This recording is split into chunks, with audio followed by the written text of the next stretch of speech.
A neurociência são vários campos, né? Você tem campos comportamentais, etc e tal, e às vezes você precisa usar um animal. Você não tem como substituir o uso animal para um monte de coisa, ainda. Principalmente quando você vai estudar comportamento, você usa macaco, uma série de outros, né, outras linhas que você precisa usar o animal. Só que cada vez mais a gente tá vendo que a gente, para muitas coisas, a gente também consegue substituir. Por quê? Lembra que eu falei também, que eu comentei daquela nossa dúvida, por que um medicamento funciona com uma pessoa e não funciona com a outra? A mesma doença, mesma idade, mesmo a gente não entende. Às vezes é muito difícil você ver isso no animal. Então, quando você faz uma pesquisa, às vezes, com o animal, que ele tem um animal é um animal, né? Ele compartilha de muitas características genéticas com a gente, só que ele é um animal. Ele é um roedor. Ele é mais simples. Exato, ele é mais simples. Ele tem, por mais que ele tenha sistemas também similares aos nossos, né? A gente nunca pode falar que é igual, né? Similares ao nosso, a gente tem como comparar, ele ainda é um animal. E o ser humano é ser humano, assim, é outra formação. Então, qual que é o interessante? Quando você utiliza células para criar, por exemplo, minicérebros ou células, outros tipos de células que for, que vêm de um ser humano, a resposta ela pode ser muito mais fidedigna do que se você usasse uma célula no animal, por exemplo. É melhor usar uma miniatura do ser humano do que usar um animal completo. Em certas situações, sim. Entendi. Em certos pontos, por exemplo, você vai tentar estudar uma droga, por exemplo, para Alzheimer. Né? A gente sabe que o Alzheimer ela tem várias consequências no cérebro, assim, diversas, né? Uma delas é a formação de umas placas, que se formam umas placas mesmo no meio. Ele fica preto, né? Isso, fica mais escuro ali, e aquilo ali dificulta a comunicação, etc e tal. É uma das partes patológicas do Alzheimer. A gente chama isso de placa beta-amiloide. Você consegue criar animais, ratos, com essas placas. Tu consegue induzir Alzheimer sim, no animal? Consegue, sim. Você consegue fazer isso. E você consegue tratar eles. E aí você consegue tentar ver. Será que esse medicamento, ele, sei lá, diminui essas placas? Será que ele, de alguma forma, melhora a capacidade de memória desses animais? Um exemplo. Tu dá a doença pra ele e tenta curar depois. E analisa o que tá acontecendo. Analisa isso. Você pode fazer isso. Só que aí, como eu comentei, tem aquela limitação dele ser animal.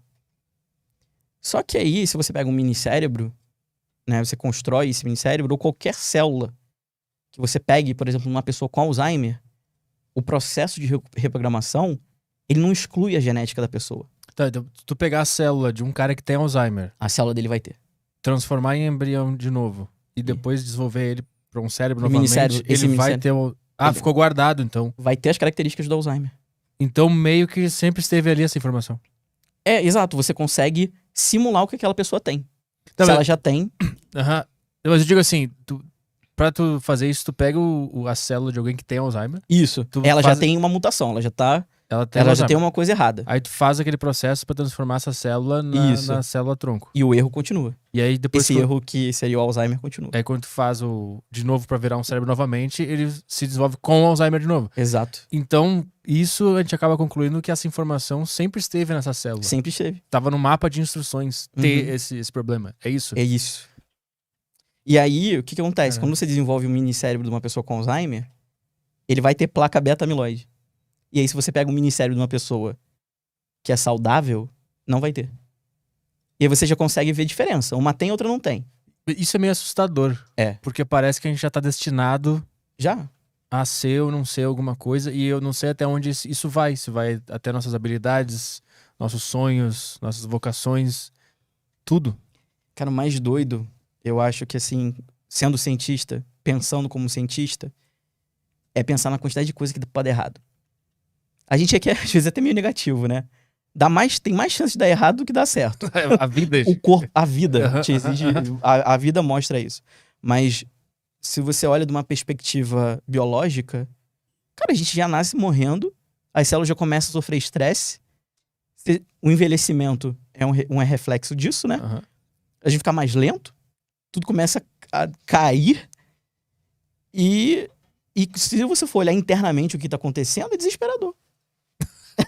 Se tu botar uma lupa pra entender. É desesperador. O que é a vida. O que é a vida? Quando você olha o que não só é a vida, mas o que às vezes é uma doença.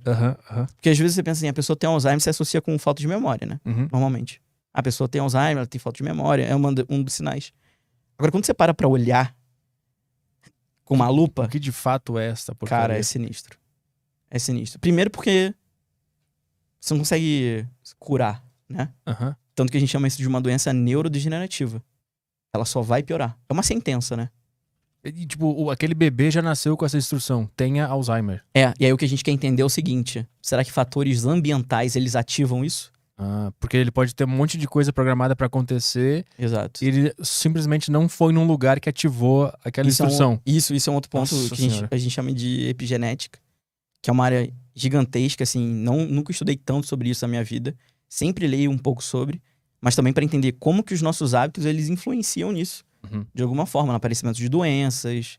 Então, hoje, o que a gente consegue fazer, por exemplo, no Alzheimer, você consegue fazer esse minicérebro do Alzheimer e você consegue testar medicamentos. Deixa eu entender, então, esse processo para criar esse minicérebro pra gente entender depois os medicamentos. Então, vamos lá. Tu pega o que tu pega de uma pessoa com Alzheimer pra criar um minicérebro? Tu pega o próprio cérebro, o xixi? O que tu faz? A gente pega uma célula do xixi dela. Tá, então o cara que tem Alzheimer, ele mija... Faz xixi no potinho. Aí tem que ser bem rápido a distância ali pra não esquecer no meio do caminho. Eu tinha que... Desculpa.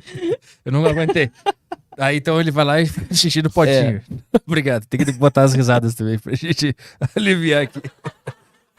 E tem que ficar potinho. Tem que ser rápido, tem que ser rápido. Tá, brincadeira, pessoal. Aí então ele mija no potinho, vocês pegam e levam pro laboratório. Isso. A partir daí, como é que você extrai a célula? Como é que faz? Aí existem vários processos. Você vai limpar essa urina, você centrifuga, você elimina qualquer tipo de... Bota naquele negócio e fica girando centrífuga, assim? Exato. Aí você coleta as células, você olha no microscópio, será que elas estão boas? Coletar as células, como que faz isso? Então, você, por exemplo, você bota ela numa centrífuga, elas vão decantar no fundinho do tubo do tubo Falcon, que a gente chama. Elas caem. E aí fica tipo água e óleo. Não aí você vê um pouco de água e no finalzinho você vê uma coisinha bem branquinha. Só por ter... São milhões de células ali agrupadas. Caralho. E aí a gente consegue pegar essas células e expandir elas, ou seja, coloca elas numa placa com comida. O que é comida? Então, a gente dá como se fosse uma comida pra ela. É um meio de cultura que a gente chama. Mas o que nesse meio de cultura é como se fosse um alimento. Ele tem ali vários nutrientes pra ela sobreviver, pra ela viver. Ela é viva, né? E aí a gente alimenta ela mesmo. Fica alimentando, que nem o Tamagotchi. Caralho. Cara, lembra muito, assim... Cara, cuidar de célula... Um cachorrinho. Parece um cachorrinho, cara. Pra pensar, às vezes você vai... assim, uma célula gigante. Aí é aquela coisa, tem células e células, né? Tem células que você só dá um oi pra ela na segunda, só vai ver ela na outra segunda. Tem tipos de células que podem fazer isso. Pode alimentá-la uma vez só por semana. Por semana, aí tem outras que é 2 vezes a semana. Aí tem outras que são 3, tem outras que são todo dia. A do cérebro... Todo dia. Do Alzheimer é todo dia. Não, essa da célula tronco pluripotente induzida, todo dia, ou um dia sim, um dia não. Tá, pra transformar essa célula na célula embrionária lá. Isso. Todo dia você tem que... Isso, aí tem um protocolo que todo dia você vai colocando coisas diferentes nela, esses nutrientes, esses fatores. O que são esses fatores? São como se fossem instruções. Isso que eu tô tentando entender. Como é que tu fala pra célula, volta pro teu estado primário? Exato. Então, aí nesse kit que você compra, hoje é tudo comercial, né? Em média, pra você reprogramar um paciente, é em torno de 15 mil reais. Um paciente... Uma pessoa. Uma reprogramação ali. Pra pegar o meu xixi e fazer ele virar uma célula primária lá. Isso, todo o procedimento. 15 10 mil. E aí você pega essa célula, né? Tem esse kit. Esse kit é aquela coisa do cientista meio... Sabe aquela visão do cientista maluco, do laboratório, de jaleco? Mundo de Bickman. Botando um monte de coisa. Exatamente. E o que a gente tá colocando ali? Isso. As instruções. O que são esses negócios? Então, esses fatores são substâncias químicas que elas têm funções muito específicas durante algumas fases do desenvolvimento. Então, nessa substância que você coloca que tem os vírus, tem substâncias de nutrientes, vários tipos de coisas que vão enriquecer, deixá-la viva. E esses vírus que estão ali dentro dissolvidos, né? Eles, assim que eles entram em contato com a célula, é como uma célula infectando um vírus mesmo. Ela entra dentro da célula. E aí é um processo biológico, assim, você não vê. Você não vê isso acontecer. Você só joga em cima. O que tá me deixando com dor de cabeça agora é imaginar que essa célula, ela já sabe o que fazer se determinada instrução chegar. Então, existe algo impresso já na vida como um todo, que já tem uma ordem. A gente tem uma aula de controle. Que isso é muito estranho de pensar. E aí a gente entra no debate de Deus ou não Deus.